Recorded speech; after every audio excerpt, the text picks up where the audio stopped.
Morning students. आज हम नया चैप्टर स्टार्ट करने जा रहे हैं, चैप्टर 3 विद्युत विभव। तो वैद्युत विभव है क्या? वैद्युत विभव एकांक धन परीक्षण आवेश को अनंत से वैद्युत क्षेत्र में किसी बिंदु तक लाने में किया गया कार्य, उस बिंदु पर वैद्युत विभव कहलाता है। ठीक है, तो अनंत से आप किसी एकांक कूलाम्ब को वैद्युत क्षेत्र के अंदर किसी बिंदु तक ला रहे हो, यानी एकांक कूलाम्ब को किसी वैद्युत क्षेत्र में एक बिंदु तक लाने में जो भी कार्य कर रहे हो वो क्या होगा? उस बिंदु पर वैद्युत विभव होगा। यह एक अदिश राशि है, इसे V से प्रदर्शित करते हैं। यदि धन परीक्षण आवेश प्लस Q0 को अनंत से वैद्युत क्षेत्र के किसी बिंदु तक लाने में W कार्य करना पड़ता है, तो उस बिंदु पर वैद्युत विभव कितना होगा? V = W/Q0। मात्रक जूल पर कूलाम, W का मात्रक जूल, Q का मात्रक कूलाम, जूल पर कूलाम हो गया। तो मात्रक व विमा क्या होंगी इसका मात्रक जूल पर कूलाम, जिसको हम वोल्ट भी बोलते हैं। ठीक है, वैद्युत विभव का मात्रक क्या है? वोल्ट होता है। वैद्युत विभव की विमा आप जूल का विमा लिख देंगे और नीचे कूलाम की विमा, तो ये क्या आ जाएगा? इसकी विमा आ जाएगी mL2T-3A-1।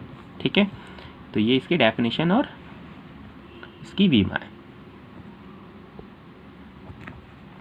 अब इससे रिलेटेड कुछ और भी पॉइंट हैं जो मैं यहाँ लिख रखे हैं, वो मैं आपको बता देता हूँ पढ़ के। धन आवेश सदैव उच्च विभव से कम विभव की ओर प्रवाहित होता है। ठीक है, ध्यान रखना, जब भी कहीं धन आवेश है और वैद्युत क्षेत्र में स्थित है तो वो क्या होगा? उच्च विभव से निम्न विभव की ओर स्वतः ही प्रभावित होने लगेगा। ठीक है, अगर स्वतंत्र प्रवाह के लिए वो मुक्त है तो स्वतः ही प्रभावित होने लगेगा। ठीक इसी प्रकार ऋण आवेश के लिए उल्टा होगा। ऋण आवेश अधिक कम विभव से उच्च विभव की ओर प्रभावित होता है। अब यदि आप क्या करो, कोई दो चालकों को आपस में स्पर्श करो तो क्या होगा? उनसे आवेश का ट्रांसफर होने लगेगा, स्थानांतरित होने लगेंगे आवेश, वो भी उच्च विभव से निम्न विभव की ओर। अगर धन आवेश है तो उच्च विभव से निम्न विभव की ओर, ऋण आवेश है तो उसका उल्टा हो जाएगा। यदि भिन्न भिन्न वैद्युत विभवों वाली दो चालक वस्तुओं को परस्पर संपर्क में लाते हैं तो धन आवेश उच्च विभव वाली वस्तु से निम्न विभव वाली वस्तु की ओर तब तक जाता है जब तक दोनों वस्तु के विभव समान नहीं हो जाते। तो धन विभव क्या हो रहा है? उच्च विभव से निम्न विभव की ओर तब तक जाने लगेगा जब तक दोनों की विभव बराबर नहीं हो जाती है। जस्ट इसका उल्टा भी है, धन विभव तो उच्च विभव से निम्न विभव की ओर जा रहा है, लेकिन जो ऋण विभव है वो भी जा रहा होता है निम्न विभव वाली वस्तु से उच्च विभव वाली वस्तु की ओर। ठीक है, तो हम ज़्यादातर धन विभव वाली वस्तु, धन विभव की ही, धन आवेश की ही प्रवाह की बात करते हैं। ठीक है, अब आते हैं सेकंड पॉइंट, नेक्स्ट पॉइंट पे। अनंत पर वैद्युत विभव शून्य लिया जाता है। ये ध्यान रखना, अनंत पर और पृथ्वी का भी जो वैद्युत विभव है वो क्या होते हैं? हम शून्य ही लेते हैं।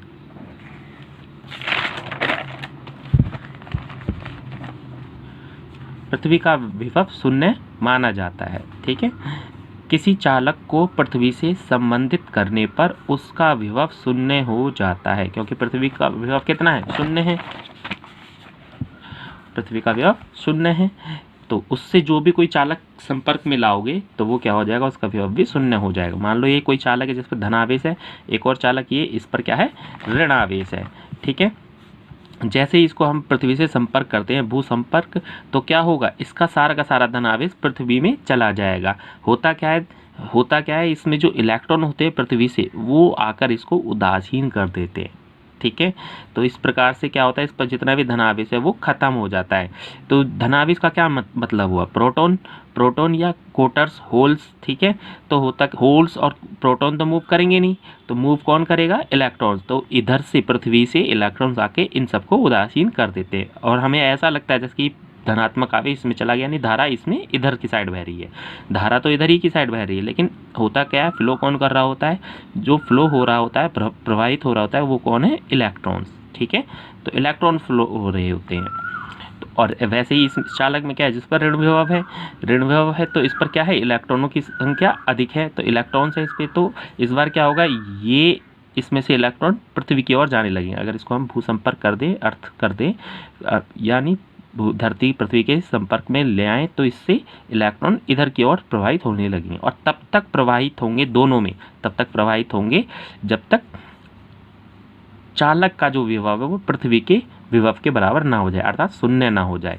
तो इसमें इलेक्ट्रॉन तब तक ऊपर जाएंगे जब तक इसका विभव शून्य ना हो जाए, और इसमें इलेक्ट्रॉन तब तक नीचे आएंगे जब तक इसका विभव शून्य ना हो जाए। ठीक है, जैसे शून्य हो जाएगा तो वो इलेक्ट्रॉनों का प्रवाह रुक जाएगा। नेक्स्ट टॉपिक पे आते हैं, वो है विभवांतर। अभी विभव पढ़ा, उसके बाद आ गया टॉपिक नेक्स्ट विभवांतर। तो इससे नाम से ही पता चल रहा है विभवों का अंतर, वो क्या होगा, विभवांतर। ठीक है, तो इसके लिए क्या करेंगे, दो बिंदु बना रखे हैं जो कि वैद्युत क्षेत्र के अंदर स्थित हैं। ठीक है, ये ध्यान रखना वैद्युत क्षेत्र की दिशा में जैसे आप आगे बढ़ते जाओगे तो वैद्युत विभव का मान कम होने लगता है। इसका मतलब यहाँ विभव ज़्यादा है, यहाँ विभव कम है। ठीक है, तो अगर कोई धनात्मक आवेश यहाँ छोड़ दिया जाए तो वो स्वतः ही आगे बढ़ने लगेगा। ठीक, अगर मूव करने के लिए, आगे बढ़ने के लिए स्वतंत्र है तो स्वतः ही बढ़ने लगता है, तो हमें कार्य करना नहीं पड़ता, कार्य प्राप्त होता है। और उल्टी दिशा में ले जाएंगे वैद्युत क्षेत्र की तो हमें कार्य करना पड़ेगा। ठीक है, तो इसी को पढ़ते हैं। तो इसमें क्या होता है, एकांक कूलाम आवेश को हम क्या करते हैं, बी से ए की ओर ले जाएंगे तो हमें कार्य करना पड़ेगा। तो इस विभव और इस विभव का अंतर क्या होगा, विभवांतर होगा। तो आइए डेफिनेशन पे, एकांक धन परीक्षण आवेश को वैद्युत क्षेत्र में स्थित किसी एक बिंदु से दूसरे बिंदु तक ले जाने में किया गया कार्य उन बिंदुओं के बीच विभवांतर कहलाता है। यह एक अदिश राशि है, इसे डेल्टा वी से प्रदर्शित करते हैं। इसके लिए मैंने एक डायग्राम भी बना रखा है। यदि धन परीक्षण आवेश Q0 को वैद्युत क्षेत्र के विपरीत बिंदु B से A तक ले जाने में W कार्य करना पड़े तो बिंदुओं A व B के बीच विभवांतर डेल्टा V क्या होगा, VA माइनस VB, B से पॉइंट ए की ओर ले जा रहे हैं। ठीक है, तो ध्यान रखना है जब भी हम ऐसे इस डायरेक्शन में ले जा रहे हैं यानी ई के विपरीत, तो VA क्या होगा, अधिक होगा, VB कम होगा, क्योंकि वैद्युत क्षेत्र की दिशा इस डायरेक्शन में। तो बड़े में से छोटा ही घटाएंगे, अगर बड़े में से छोटा घटा रहे तो ये जो W आता है कार्य करना पड़ता है, यानी धनात्मक होगा। तो VA माइनस VB क्या होगा, W/Q0। तो जो भी किया गया कार्य उसको हम आवेश से भाग कर देंगे। ठीक है, इसका मात्रा क्या हो जाएगा, जूल पर कूलाम। ये क्या है, विभवांतर। ठीक है, ध्यान रखना, दो विभवों का अंतर। इसका मात्रक वही जो विभव का मात्रक होता है या वोल्ट होता है, जूल पर कूलाम या वोल्ट होता है, तथा विमा भी वही होगी जो विभव की होती है। अब इसके लिए वैद्युत क्षेत्र की दिशा में आगे बढ़ने पर वैद्युत विभव कम होता जाता है, बता दिया, और अनंत पर क्या यह शून्य हो जाता है। ठीक है, अतः चित्र में VA ग्रेटर देन होगा VB। ठीक है,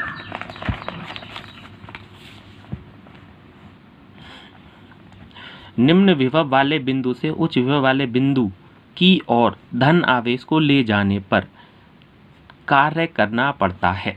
ठीक है, ये रहा डायग्राम में मैंने अभी बताया, निम्न विभव यहाँ उच्च विभव है। ठीक, तो निम्न विभव वाले बिंदु से आप उच्च विभव की ओर ले जाओगे किसी आवेश को तो कार्य करना पड़ेगा। ठीक, अगर उच्च विभव से निम्न विभव की ओर ले जाओगे तो अपने आप ही चले जाए तो कार्य प्राप्त होगा। ठीक, ये दोनों एक दूसरे के उल्टे हैं। तो यहाँ भी देखो, फिर अब धनावेश के लिए था ये चीज़, अगर ऋणावेश के लिए करेंगे तो इसका उल्टा हो जाएगा। निम्न विभव वाले बिंदु से उच्च विभव वाले बिंदु की ओर धन आवेश को ले जाने पर कार्य करना पड़ता है, और उच्च विभव वाले बिंदु से निम्न विभव वाले बिंदु की ओर धन आवेश को ले जाने पर, यहाँ भी धन आवेश ले लिया, उल्टा ले जा रहे हैं तो कार्य प्राप्त होता है। ये दोनों धन आवेश के लिए, और ऋण आवेश होता तो उल्टा हो जाता दोनों। ठीक है, तो अब आते हैं next topic, electron volt EV से रिप्रेजेंट करते हैं। आप जानते हो इलेक्ट्रॉन वोल्ट, एक इलेक्ट्रॉन में क्या होता है, आवेश 1.6 × 10⁻⁻19 मूल आवेश। अगर इलेक्ट्रॉन है तो नेगेटिव हो जाता है। ठीक है, अब इसी के लिए इसका मान क्या होता है, दो बिंदु AB, फॉर्मूला आप जानते हो, दो बिंदु A और B के बीच विभवांतर, ये फॉर्मूला होता है, जहाँ W क्या होता है, कार्य यानी ऊर्जा भी बोल सकते हो इसको। ठीक है, कार्य एक ऊर्जा ही होती है।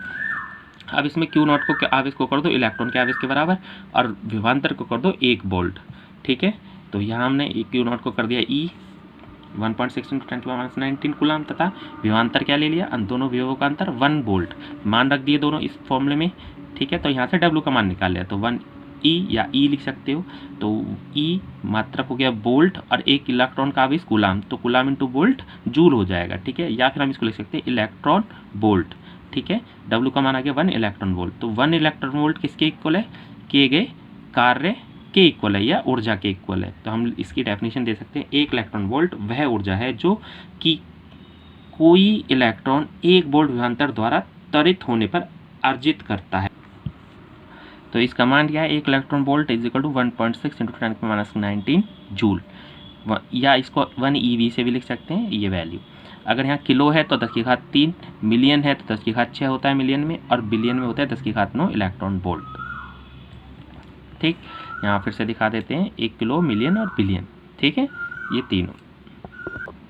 आते हैं नेक्स्ट टॉपिक पर। जो नेक्स्ट टॉपिक है, वैद्युत क्षेत्र में एक बिंदु से दूसरे बिंदु तक जाने में किसी आवेश द्वारा अर्जित गतिज ऊर्जा व वेग।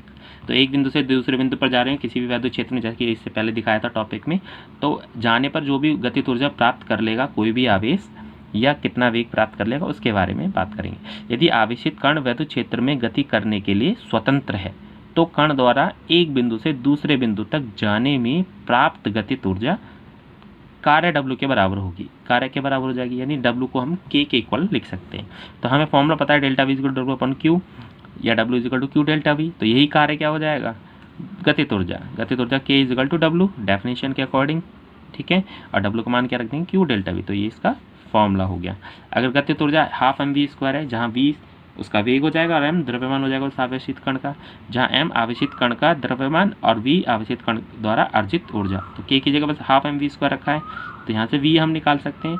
तो v² क्या आ गया, v² is equal to 2q delta v m। बस m को नीचे लिया, 2 की मल्टीप्लाई कर दी, तो फॉर्मूला क्या आ गया v का, v is equal to square root of 2q delta v by m।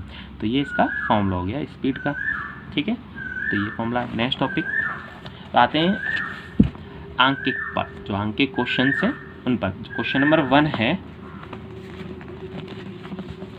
Question number 1,